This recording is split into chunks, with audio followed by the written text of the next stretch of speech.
अथ द्वितीयोऽध्यायः। यदृच्छया चोत्पन्नं स्वर्गद्वारं पावृतं सुखिनः क्षत्रियाः पार्थ लभन्ते युद्धमीदृशम्। हे पार्थ,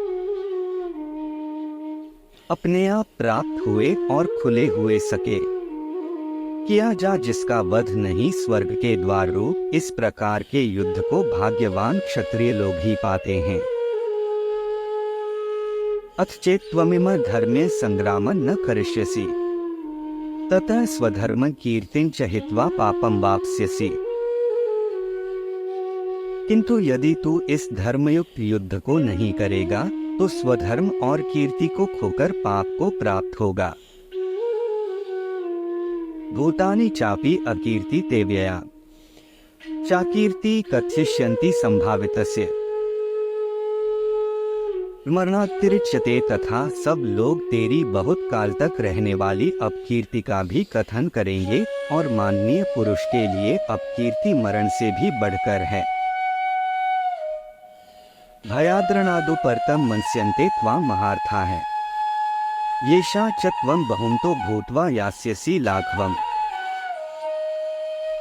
और जिनकी दृष्टि में तू पहले बहुत सम्मानित होकर अब लघुता को प्राप्त होगा वे महार्थी लोग तुझे भय के कारण युद्ध से हटा हुआ मानेंगे। अवाच्यवादाश्च बहून् वदिष्यन्ति तवाहिताः निन्दन्तस्तव सामर्थ्यं ततो दुःखतरं किम्।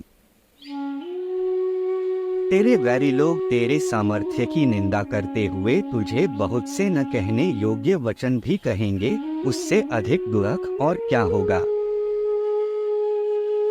हतो वा प्राप्स्यसि स्वर्गं जित्वा वा भोक्ष्यसे महीं तस्मादुत्तिष्ठ कौन्तेय युद्धाय कृत निश्चयः। या तो तू युद्ध में मारा जाकर स्वर्ग को प्राप्त होगा अथवा संग्राम में जीतकर पृथ्वी का राज्य भोगेगा। इस कारण हे अर्जुन, तू युद्ध के लिए निश्चय करके खड़ा हो जा।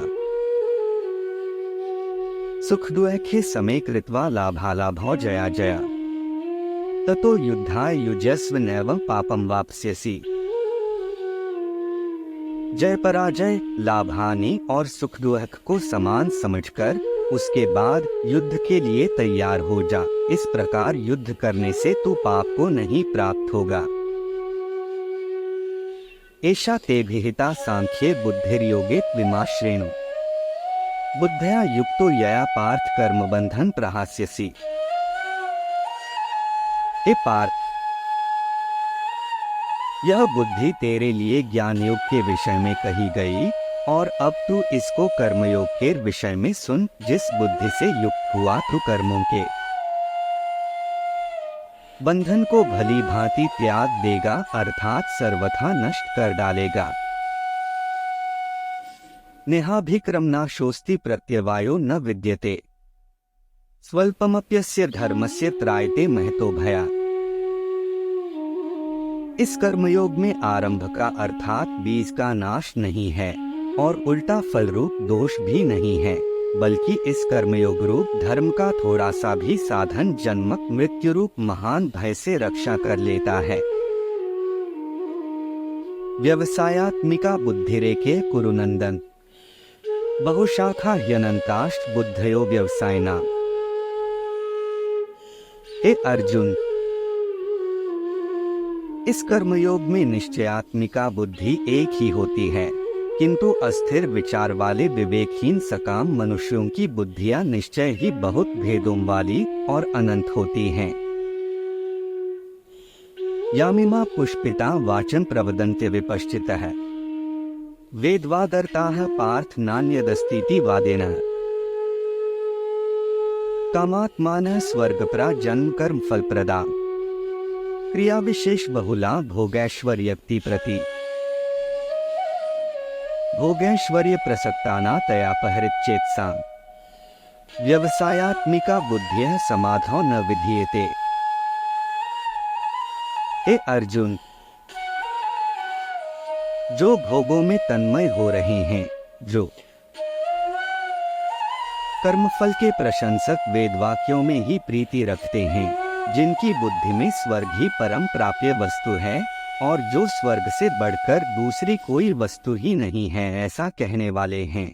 वे अविवेकी जन इस प्रकार की जिस पुष्पित अर्थात दिखाओ शोभायुक्त वाणी को कहा करते हैं, जो कि जन्मरूप कर्मफल देने वाली एवं भोग तथा ऐश्वर्य की प्राप्ति के लिए नाना प्रकार की बहुत सी क्रियाओं का वर्णन करने वाली है, उस वाणी द्वारा जिनका चित्त हर लिया गया है, जो भोग और ऐश्वर्य में अत्यंत आसक्त हैं, उन पुरुषों की परमात्मा में निश्चयात्मिका बुद्धि नहीं होती।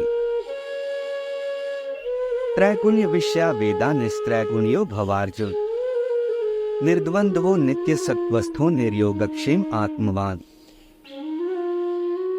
हे अर्जुन, वेद उपर्युक्त प्रकार से तीनों गुणों के कार्य रूप समस्त भोगों एवं उनके साधनों का प्रतिपादन करने वाले हैं, इसलिए तू उन भोगों एवं उनके साधनों में आसक्तिहीन, हर्ष शोक आदि द्वंद्वों से रहित, नित्य वस्तु परमात्मा में स्थित, योगक्षेम को दोनों चाहने वाला और स्वाधीन अंतःकरण वाला हो। एक अप्राप्त की प्राप्ति का नाम योग है, दो प्राप्त वस्तु की रक्षा का नाम क्षेम है। यावानर्थ उद्पाने सर्वतः संप्लुतोदके, तावान सर्वेषु वेदेषु ब्राह्मणस्य विजानतः।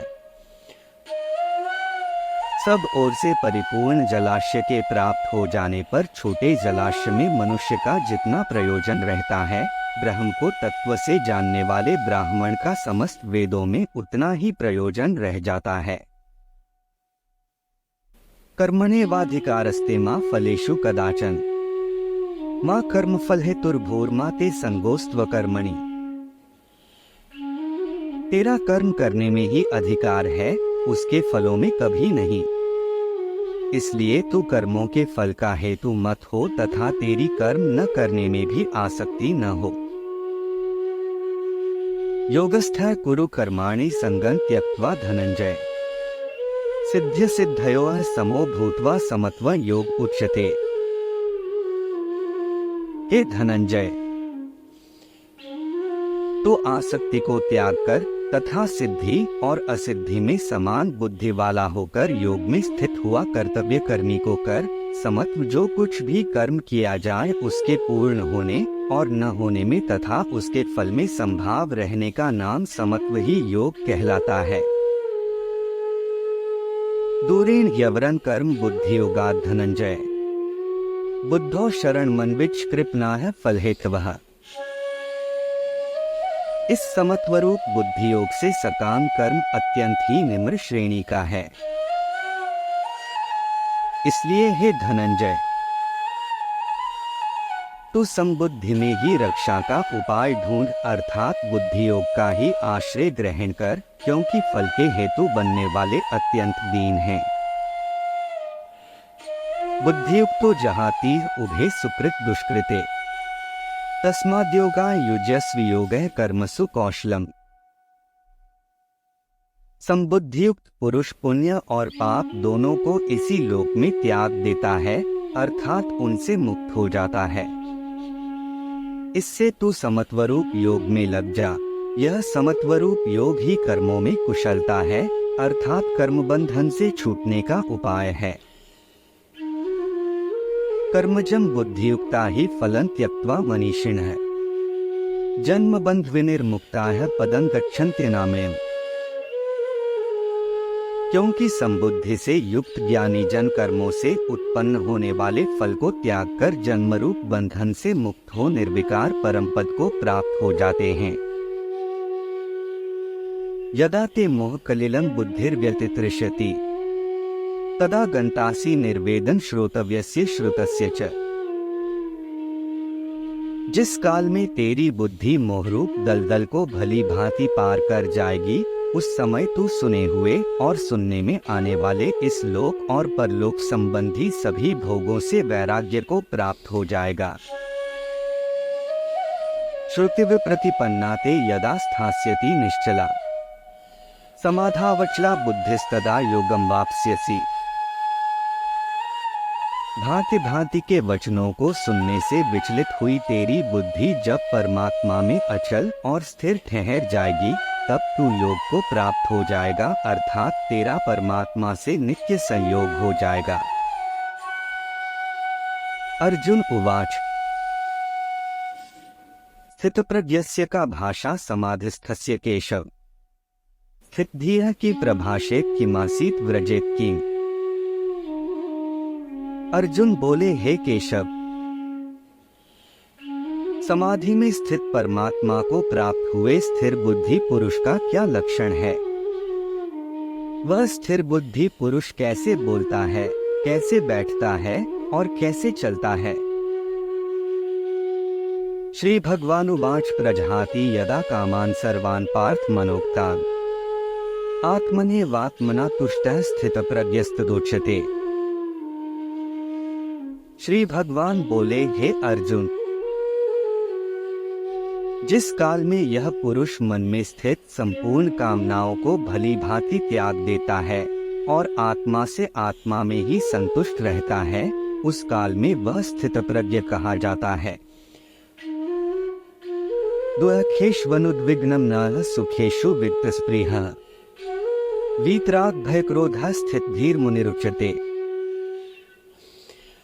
दुखों की प्राप्ति होने पर जिसके मन में उद्वेग नहीं होता, सुखों की प्राप्ति में जो सर्वथा निस्पृह है तथा जिसके राग भय और क्रोध नष्ट हो गए हैं, ऐसा मुनि स्थिर बुद्धि कहा जाता है।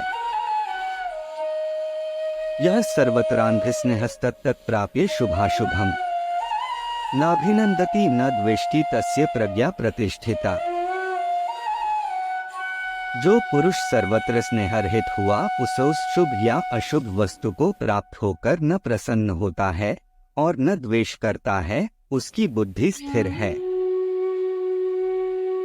यदा संहरते चायं कूर्मोगानि सर्वशः इंद्रियाणीन्द्रियार्थेभ्यस्तस्य प्रज्ञा प्रतिष्ठिता। और कछुआ सब ओर से अपने अंगों को जैसे समेट लेता है, वैसे ही जब यह पुरुष इंद्रियों के विषयों से इंद्रियों को सब प्रकार से हटा लेता है, तब उसकी बुद्धि स्थिर है, ऐसा समझना चाहिए। विषया विनिवर्तन्ते निराहारस्य देहिनः रसवर्ज रसोप्यस्य परं दृष्ट्वा निवर्तते। इंद्रियों के द्वारा विषयों को ग्रहण न करने वाले पुरुष के भी केवल विषय तो निवृत्त हो जाते हैं, परंतु उनमें रहने वाली आसक्ति निवृत्त नहीं होती। इस स्थितप्रज्ञ पुरुष की तो आसक्ति भी परमात्मा का साक्षात्कार करके निवृत्त हो जाती है। यत्तो यपि कौन्तेय पुरुषस्य विपश्चितः इंद्रियाणि प्रमाथीनि हरन्ति प्रसभं मनः। हे अर्जुन, आसक्ति का नाश न होने के कारण ये प्रमथन स्वभाव वाली इंद्रियां यत्न करते हुए बुद्धिमान पुरुष के मन को भी बलात् हर लेती हैं। तानि सर्वाणि संयमय युक्त आसीत् मत्परः वशे हि यस्येन्द्रियाणि तस्य प्रज्ञा प्रतिष्ठिता। इसलिए साधक को चाहिए कि वह उन संपूर्ण इंद्रियों को वश में करके समाहित चित्त हुआ मेरे परायण होकर ध्यान में बैठे, क्योंकि जिस पुरुष की इंद्रियां वश में होती हैं, उसी की बुद्धि स्थिर हो जाती है। ध्यायतो विषयान् पुंसः संगस्तेषु जायते संगात् संजायते कामः कामात् क्रोधोऽभिजायते।